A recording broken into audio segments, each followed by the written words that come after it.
welcome to the Geriatric Millennials. I'm Jayme. And I'm Beth. And we are two oldish, youngish ladies reminiscing about the 80s. Yes, today. I'm kind of excited. I know you are. I know. I kind of am too. Yeah, I mean, okay, when people are like, I love the 80s, it's not like that, but like I was formed in the 80s. Literally. Yes. You were formed in the 80s. Yes. Because you were born in 1980. Technically, I was conceived in the 70s, but the majority of your formative months in yes. the womb and were in 1980. Yes. No, wait. Yeah. You were born in December, girl. Yeah. You were conceived in 80. I 80. can't do math. It's fine though. Anyway, I'm kind of excited because I have watched so many movies throughout my life. And I'm one of those people that watch the same movie over and over and over. Yeah. So when I was a kid, it was the same. So a lot of these movies are things that I like wore the VHS out on. VHS. By the way, this is the movie edition. Yes, there'll be other editions to come because, again, I really enjoy reminiscing. I love that nostalgia is just like so out and about. I don't know. Like there's this really great Instagram TikTok dude. He has this amazing collection from the 80s, like everything from movies and TV shows to toys, food. And so he'll just show like gum from the 80s. And then all of a sudden it's like a flashback. And like, I remember exactly what that gum tasted like Gatorade gum or something like that. And the feeling that it gave me in the summer to have it and sitting on the front stoop. And I don't know, it just brings back things I haven't thought about in 30 plus years. Some time. Yes, just some time. Quite some time. And it just like, it's so interesting when those memories are unlocked that like, I didn't even know I knew. Yeah. I'm always fascinated when that happens in my life. I'm like, whoa, I remember something. You got it. So there's just a lot of movies that really spoke to me in the 80s. The first one was really Annie. Did you ever see Annie? Yes, I did. I absolutely loved that show. My parents said that was the first movie that they really got sick of because I would watch it every single day. So good. It was so good.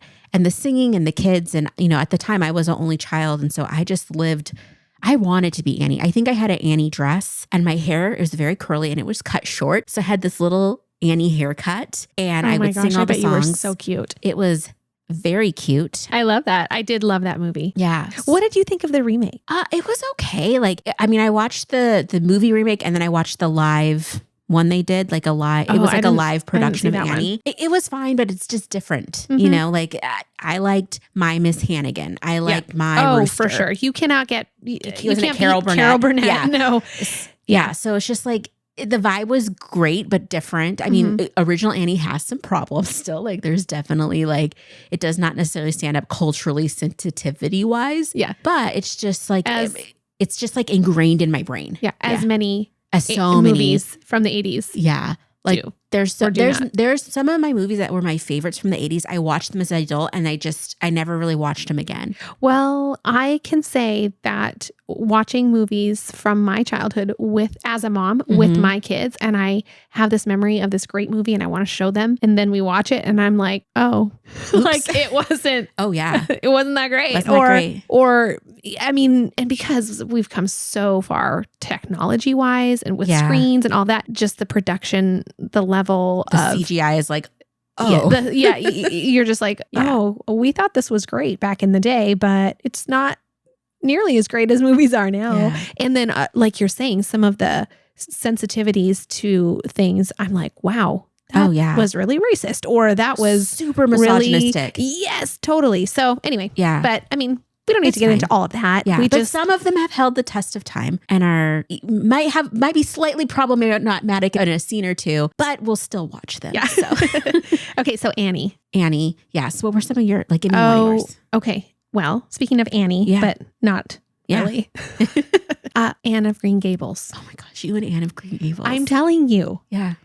That movie, I watched that movie over and over again. And I just recently read the book with my daughter and I watched the movie in my head while we read the book. Oh. And I need to find a way to watch that movie with my daughter now that we finished it because it's so fun to do that, to watch the movie after. And that movie was so good. Did you see it? Oh yeah. Okay. I feel like I watched it on PBS all the time. Like it came on.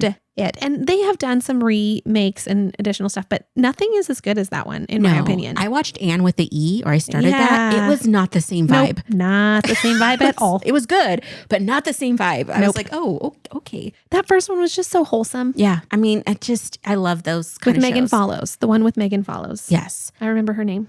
My ultimate 80s movie is The Goonies. Like, all of my people in my life know I'm a huge Goonies fan. And not like, I feel like there's a lot of people like, I love The Goonies. I'm like, we're not talking like that. We're talking like ultimate Goonies fan. I watched it so much. Like, my dad called me Mouth, which is one of the characters of The Goonies. And my first pet was named Chunk. My current cat is named Fratelli, after the Fratelli brothers. Yeah, I just was obsessed with it to the point where it's like, it was my go-to movie to like get anything done. So like in college, I could write a paper to the Goonies. It didn't matter if it was 2 pages or 10 pages. I could just make it happen. And so you would have it on in the background? Yeah. Or in the foreground or wherever? Yes. And so Goonies was just like so constant. Like for years, I watched it every day. Wow. And then, wait. For years. Yeah. Every day? Yeah. I mean, not like sit down and watch it, but it would just be on at some point during the day. What is it about that movie? It's that innocence that it captured of just like, you know, it was that time, right, when like you had a prolonged adolescence, right? Because you didn't get exposed to all this stuff and you didn't have to grow up too fast. And like these kids are just having this amazing adventure on their own without any adults. And it's that time when you could go explore without your parents, and like around any corner could be this epic saga adventure. It had cute boys and a great soundtrack. I mean, you can't beat Cyndi Lauper. And I just loved it. I need to rewatch it because I'm pretty sure I've seen it, but I don't remember it. And the fact that it's such a big part of your life, I feel like I really need to revisit that. I just think it's just, again, one of those, I mean, it was directed by Richard Donner, and it was, you know, created with Steven Spielberg. And so I just think that it just captures it just that stage in life when like the world is still a wonder. Yeah. And at that time, like you couldn't Google anything. So you just had to go find it and figure it out. And it was, I don't know, it was really cool. So anyway, I love the Goonies. But back in here's something that I came across. Many people had a set of encyclopedias in their home. Oh yeah. So you didn't have Google, you had an encyclopedia that you had to look it up and flip through were rich, and find. That's like rich people stuff. Right, yeah. I remember the encyclopedia sales, people would come door to door. Yeah. And one time this guy was from Australia, and my dad like invited him in, and we were having water. He was like the cutest boy I'd ever seen. He was like a college guy. And my dad, I think, was a stay-at-home dad and was desperate. He was just like, oh, a grown person to talk to during the summer? Come on in. Yeah. Can you imagine inviting a stranger into your home like that now? Like, no, not really. Like, I don't want to. It just doesn't happen that way. Don't come to my door and sell me stuff. Try to sell me stuff. Please don't. No, I don't trust you. I don't trust you. People don't do that anymore. So anyway. They actually do though. I've had people knock on my door for random things. I'm always on. I feel like I'm always on guard. I'm on guard. That's a vintage thing. Leave that in the 80s and 90s. Like, who are you and why are you knocking on my door and what do you want and are you legit and is your company or is this just a front because you're trying to like rob me later? Like I'm so skeptical. Yeah. Okay, so this weekend I was taking naps. This is a side quest, but we're going on it because this is what the 80s was about. So I was taking a little nap and I was just wearing like kind of loungy pants and like a tank top. And then I had like a little jacket on the top, but it was all open. I was whatever. I was by myself. Get a knock on the door. I don't know what drove me to just open the door, but I did the peek hole. I'm like, who's that? Open the door. I know what drove you. Somebody knocked on your door. I know, but like usually I would hide. I would just be like, oh, I'm not here because I don't know. Nobody's coming to my house. Anyway, I opened the door. It's missionaries, 2 Mormon missionaries. Lovely. And I'm like, I'm good. Like, I'm a youth minister. I'm good. Like, and they were just so like, you know, excited. I get done. I realize, first of all, half of my gut is out because my tank top had like come up a little bit. My tank top was pulled down. So half of my bra is out. Oh, I was going to say, were you wearing a bra? Thankfully, yes. Or I would not have opened the door. Oh. But I was so disheveled and looked like this, like just not appropriate for the missionaries type of lady. And I don't want them to come back, but I also be like, listen, that was my Sunday nap look. That is not how I normal present myself to like strangers at my door with like half a boob out and like my gut showing. So you're welcome. Yeah. Anyway. I'm sure they appreciated that. I don't think so, but let's keep going. Okay. I think one that we both can agree on is Girls Just Want to Have Fun. Are you freaking kidding me? That was my favorite movie, but I must say, it wasn't my favorite movie in the 80s because I didn't see it until the 90s. Okay. And then it was my favorite movie. That movie was a great movie. I mean, I watched that in the 80s and the 90s. and beyond because it's so good. It is so good. I want to watch it again. It's like every girl's fantasy. Now I want to watch it. I have a copy for you. You do? Is it a VHS? No, it is. I have a digital copy. Oh, that's perfect. Yeah. But it was, I love dancing. I love Helen Hunt, Shannon Doherty. Like you couldn't beat that. And just, I mean, you kind of look at the dance moves now, they're a little corny, but the outfits and it was just so. I loved it. I thought that's what high school was going to be like. And I was very let down. Like what a disappointment. Such a disappointment. Well, there's no grand dance competition where I can like, you know, become a dancer on TV. On TV in my after school time. Like what were we thinking? But it was so wouldn't good. that be so fun if that was the way it was though? Like, I mean, it was for some that people. That would have been my fantasy. There was like Soul Train and there was like dance shows on MTV in the 80s and 90s. Either that would have been my fantasy life or being a cowgirl on one of those, some kind of cowgirl something. There's a cowgirl show? No, I was gonna, well, as I was saying it, I was like, no, not a show, just like a cowgirl, like just a cowgirl. Life. Okay. Just on a ranch or on TV, life. shaking it and doing the Roger Rabbit and what I guess Roger Rabbit was a little bit more 90s, but yeah. Anyway, that was a really good one. Loved it. Yes. Okay, another one I loved was kind of in the same vein of the Goonies, was called The Monster Squad. Oh, I have not even heard of it. That one's good. It has some questionable scenes for today and like consent as far as like boys trying to peep at girls type of thing. Okay. However, like it's about these boys that these monsters are resurrected. So it's like the werewolf, like the original like vampire swamp thing, and they have to kind of defeat them. And it is really good.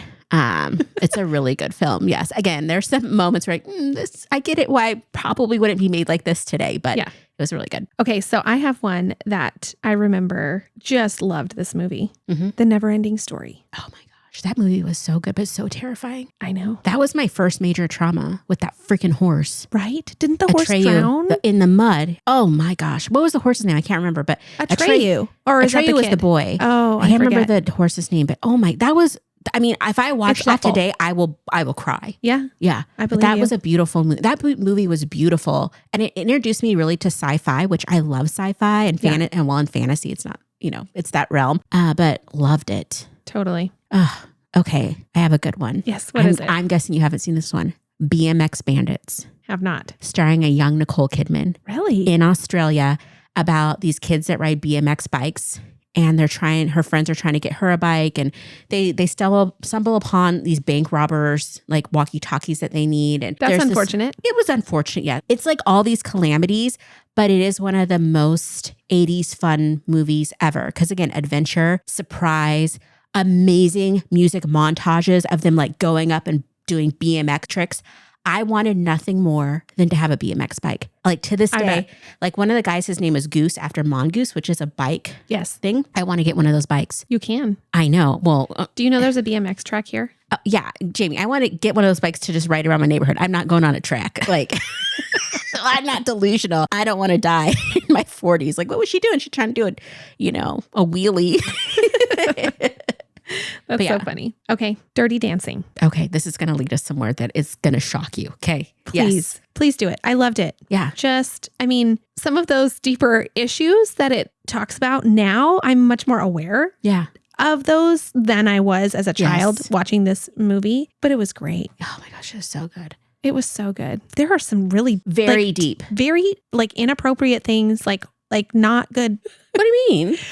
Well, I would say for a kid, yes. Like, because wasn't she like 16 or something? Well, she was I think it was the year before her senior year. So I'm she was just thinking like if that was my daughter, I would be like, what? Like he was like early 20s. Again, not appropriate. Not appropriate. That's what I mean. That is what I mean. Yeah. Yeah. I think some of the themes definitely were, now that I watch as an adult, I'm like, oh, I can't believe I watched this when I was 8. Just no parental guidance.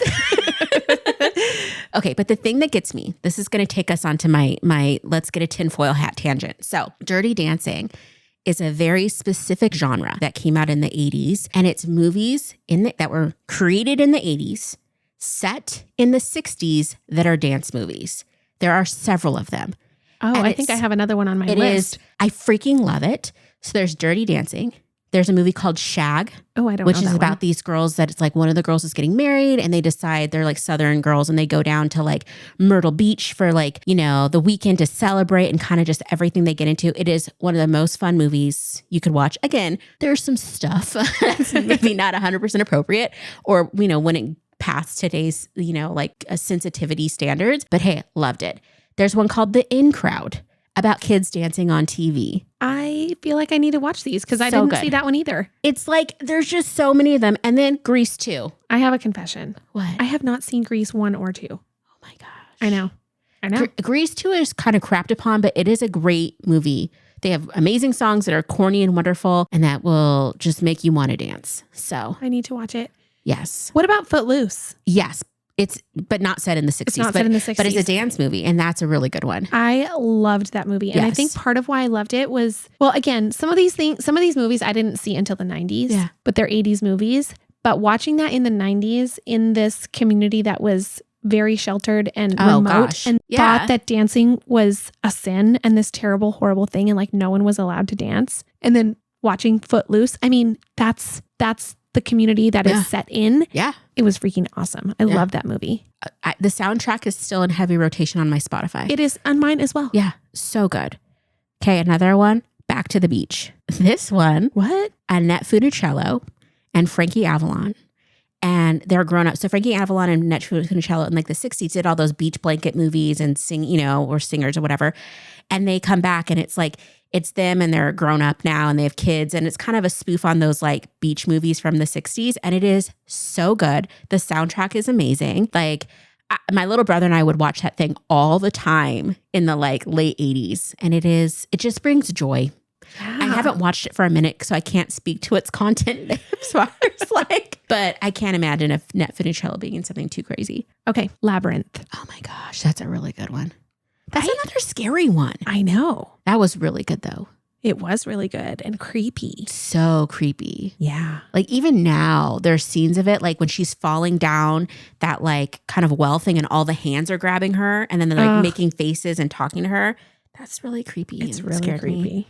It's so creepy, but it was so good. That was a really good one. I've actually watched that recently and a lot of it holds up. I don't even remember it. I just remember it was really good. That's funny.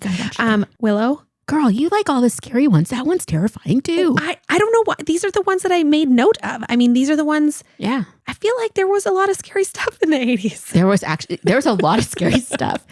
Did you ever see Legend? I don't think so. Oh my gosh. It has like, I think it might have been Tom Cruise's, one of his first movies, but it's like this fantasy. I can't even remember what it's all about. All I remember is like the literal Satan devil thing comes out. This giant man painted red with these huge like horns coming out of his head. And I'm like, sounds terrifying. Why are we watching this? Yeah, like, really. It was so scary. Okay, speaking of scary, now I don't think that these movies, I'm not saying these were great movies. I don't even, well, one of them might be. I don't even remember the movie. All I remember was that feeling that I had after. Yeah. Which was not good. Yeah. The Fly. Yes.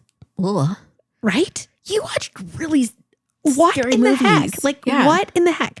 And Aliens. Yeah. I think I've watched both of those once and never again because they scared me. So creepy. Okay, you go. The lighter side of the 80s, The Boy Who Could Fly. I don't think I saw it. It was about this interesting, unique kid and his neighbors that figured out that he could fly. I don't know. You can watch it. Is it corny AF? Yes. If I watch it today, will I sit there and sob like a baby? Absolutely. Another one that got me was The Quarterback Princess. You know what? So many of these I have not seen that are on your list. So, okay. I do have to say a lot of mine are a little bit more not as mainstream, or they were smaller films. But the Quarterback Princess is about a girl whose family moves like, I don't know, they're from Canada and her parents are researchers and they move somewhere and she wants to join the football team and everybody's kind of anti her joining. And then she joins and then she also becomes the homecoming queen. And it's just this beautiful story. And I'm like weeping as I watch it because it's just like very empowering as a woman to see when you're a kid and like, yes, I can do these things and still be like something that maybe people think traditionally are like a male thing, which whatever. But now I'm doing it and I can still be girly and just do whatever I want. Yeah. So, and the That's a boys good in it were message. so cute when I was a kid. Years later, I looked them up. Like, what do they look like now? I was like, oh no. No, never mind. The theme has continued throughout your life as far as liking movies that make you cry. Well, I just get overcome with emotion when like when there's a victory, you know, like when the person wins, they get their due deserves, you know? Yeah. Another good one, The Legend of Billie Jean. Nope. It's about a girl that's like, gets kind of taken advantage of. Somebody tries to make a move on her that's older and she sticks up for herself. And then the guy kind of like accuses her family of trying to rob him. And anyway, they go on the run with their friends. And it's just like this whole cat and mouse game. And there's this famous thing where she like, it's kind of like alludes to like Joan of Arc. And anyway, she says this like whole big speech. She starts saying, fair is fair, fair is fair. And then they do this montage where there's like this whole network of teenage girls that are hiding her and stuff. And I'm watching it sobbing. Pat Benatar's Invincible is playing and I'm just like, forget it. Like, game over. Like if I'm having a hard day, I'm putting Pat Benatar on, I'm listening to that song. I'm calling in to myself, Billie Jean, that feeling of like, we're gonna do the right thing. We're gonna stand up for ourselves and what's right. And we're just gonna like, you know, anyway. Yeah. Wow. Lot. That is a lot. It's very emotional. Yeah. That's pretty great though. Is next on your list Poltergeist? Because I feel like something else terrifying coming. I'm gonna switch to some lighter ones. Ferris Bueller's Day Off. Oh, that was a good one. That's a classic. It is. Yeah. That one. So good. Okay, this one. What I remember about it was the beginning scene. Okay. I think this is this movie. Look Who's Talking. Did you see that? Yeah. And the baby has a voice or whatever. Like, is the beginning scene when he's conceived, or is that a different? I feel like that is right.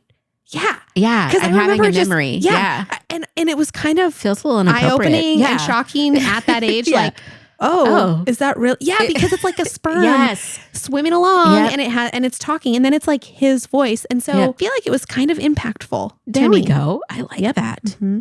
And then I do want to say the movie that made me have a crush on a boy. Okay. In the movie, the actor. Yeah. And it's one of the first crushes I can remember having because, I was age 0 to 10 in the 80s. The Karate Kid. Oh, yeah.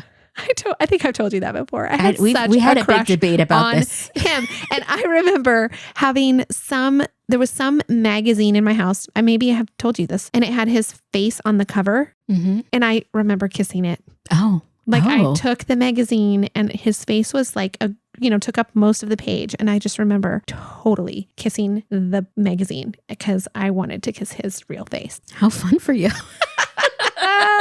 Yeah. Okay. I have a few rapid fire ones. Gleaming the Cube. What? I don't know what that is. Starring Christian Slater. And basically his brother is murdered in a suspicious way. And he's trying to figure out who it is. And he rides a skateboard with all his skateboard friends. Again, lots of great music montages. A big skateboarder fighting scene at the end. You can't really beat it. You can also see Tony Hawk in there. It was really good. I don't think we can continue this list at all without mentioning The Princess Bride. Oh, that's a good one. That's a really good one. Who has not seen that movie? I'm sure there's tons of Gen Zers that haven't seen it. Yeah. Okay. Yeah, maybe so. Yeah. They have like 40 years of money. All the millennials have probably seen that. I hope. So good. I hope that they've seen Solar Babies. I have not. Oh my gosh. It's kind of like the Goonies, but set in the future where there's no water really and kids are like held captive and whatever. There's like that sounds horrible. A sci-fi element. And they all are on not rollerblades but roller skates. So it's really good though. Also classic The Wizard, which oh my gosh, was Fred Savage? I don't think I have. Oh my gosh. It's basically about a boy who his brother is like amazing at any video game. And so they go to a video game competition and try to win. And it's when Super Nintendo, during that movie, Super Nintendo launched like Super Mario Brothers 3. And I remember watching the kids play that game. Yeah. And my mind was blown. Yeah. Like, what? I'm catching a leaf and now I get a raccoon tail and I'm flying through the air. Like, so good. Mm-hmm. So there's some adventure movies that came out in the 80s that were pretty amazing. Yes. Indiana Jones. Yes. Back to the Future. Double yes. New one's coming out. What's that? And there's a new one coming out. I know. And there's a Broadway show. Like, it's having a big resurgence, right? So many of the movies from that era are being remade. Yeah. I'm here for it. Yeah. We're all going to watch it. All us millennials. Heck yeah. We're going to watch it. Top Gun. Yes. Hello. Did you see the newest one? Yes, I did. Yeah. I liked it. It was cute. Yeah. I mean, it was good. It was good. Okay. I don't think I could ever have a movie that you haven't seen. So this one just makes me laugh. Okay. The gods must be crazy. I have never seen a movie. Oh my gosh. For real? I don't think have so. one that you didn't see. I may have seen it, but I don't remember The gods must be crazy and the gods must be crazy too. No. Yay. They're not on my not on my radar. I'm really happy that I get to contribute in this way because. Wait, is this the guy with the Coke can? Oh, yes. Yeah, I've it's seen the it. Coke bottle. Oh, geez. I'm sorry. I haven't seen number 2 though. Not the can. It's a glass bottle. Yes, Beth, get it straight. I'm so sorry. It changed their world. Yes. It was like a curse. It fell from an airplane, which they thought fell from the gods. It was a gift from the gods. But then it was a curse. And it's hilarious. I think I've only seen that once. I'm going to see that again. I kind of want to. Yeah. Yeah. Huh. Pretty funny. This one is okay. Have you ever seen Teen Witch? I did not. Oh my gosh, it is so good. Starring Louise, it's this girl Louise Miller that is a nerd and finds out she's a witch and then does a popularity spell and becomes popular. And she wears like the coolest outfits in the show after that. And I just remember watching that. I'm like, I cannot wait for high school because I just thought it was going to be so that. You know what? Magic moments. These movies just, they set us up for disappointment. A lot of disappointment. Okay, another one, Space Camp. I really wanted to go to space camp down in, because you can go to the NASA space camp. And so this movie, these kids go to space camp and they get this prize of like sitting in the actual space shuttle for like a test where they're just turning something on, low risk. No, they get shot into orbit. Oh, and then they don't have enough oxygen and they have to try and figure out a way to get home. That movie will make me cry too, because it's just so overwhelming how they come together and are they going to make it? And oh my gosh, space camp. Oh, I really liked the movie Real Genius. Haven't seen it. Shaking my head. Val Kilmer. It's about all these like super nerdy scientist kids and they're in college. And one of them, Mitch, he gets like accepted at like 15 or 16 to go to like an MIT type of school and kind of like everything that happens. And then kind of looking at like, when you're doing research and like, what are you doing research for? Because they end up doing this laser research and they don't realize what they're making is a weapon, not just like, can we make the best laser ever? And then just everything that kind of comes with that. And so good. Like just made me, I think that's why I love scientists so much. Because I watch a lot of like sciencey shows. Yeah. Okay. I have 2 that are actually age appropriate for the age that I was. Oh, shocking. The Land Before Time. Oh, that's trauma. I don't remember. Oh my gosh, I'm having a flashback to a sleepover. That movie traumatized me. I don't even remember the movie at all. All I remember is there was cute dinosaurs. I think they all died or something. Probably, since that's what happened. But oh my gosh, I remember being at someone's house. I'm a child in the dark watching that movie with friends, and I hated it because it was so sad. Well, that surprises me that I liked it and you hated it. Well, I mean, I don't remember anything about it. Switched because when you were younger, you were all about like, terrifying films and really, and I'm all uplifting and happy and, then we flipped it. Yes. Okay. The other one is The Little Mermaid. Oh, that's a good one. It was. Now, watching it now, I'm like, there's a lot of problems. A lot of problems with that. I mean, not the least of which is that she was only 16 years old. The running theme, I feel like there's a lot of that. Who are the adults that said this was a good idea? But anyways, I loved it. And now, I'm looking forward to the remake. Yes, me too. Will I see it in theaters? Absolutely not. I like to be at home. Yeah. But I'm excited to see it on Disney Plus. Theater? I don't go to the theater. No. Okay, I have a couple more. Okay. They're lower on my list, but I still love them. Okay, this movie. So, back in the day, you had to look at the TV guide to see what was on. And a lot of times Disney had movies on, like all kinds of movies on, like, I don't even know if it was Sunday or Saturday, but they had movies on. And I would catch one every once in a while. And the thing is, like, if you didn't know what it was, you could never look it up again, basically. And so I saw this movie when I was probably 7 or 8 years old about these 2 nerdy kids at school who decide to pretend to drop out or like go away, do a student exchange. And they come back redone. One is like an Italian and one is French. it's them, but they did these little makeovers and they come back to their school pretending to be exchange students. Okay. And so the movie's called Student Exchange. And so then they become super cool because I was like, oh, they're from France. Oh, they're from Italy. Yeah. And really it's just these two nerdy kids that like are pretending to be cool now. I freaking love that show. I saw it when I was 7 or 8 one time and it stuck with me. And I remember for years and years and years and years, I looked for that show. But the problem was because it wasn't called. And there wasn't just easy like type in 5 words and Google will figure it out for you. No. I was like in the trenches in like Ask Jeeves and like early like search engines. And I remember like it was sometime in like the early 2000s where I finally figured out what it was. And I was elated. Of course, you can't find it on like DVD or VHS, but I did finally find like a really crappy copy on YouTube, which satisfied that itch. So I was super excited about that. Oh, okay. So I have just a couple left to just mention. E.T. Oh, that's a good one too. Mm-hmm. Yep. Adventures in Babysitting. Oh, both of those have elements of scary. I don't know. The gang fight. Do you remember that? And he like dropped the knife into his shoe. No, I don't remember anything. Mannequin. I love the Mannequin.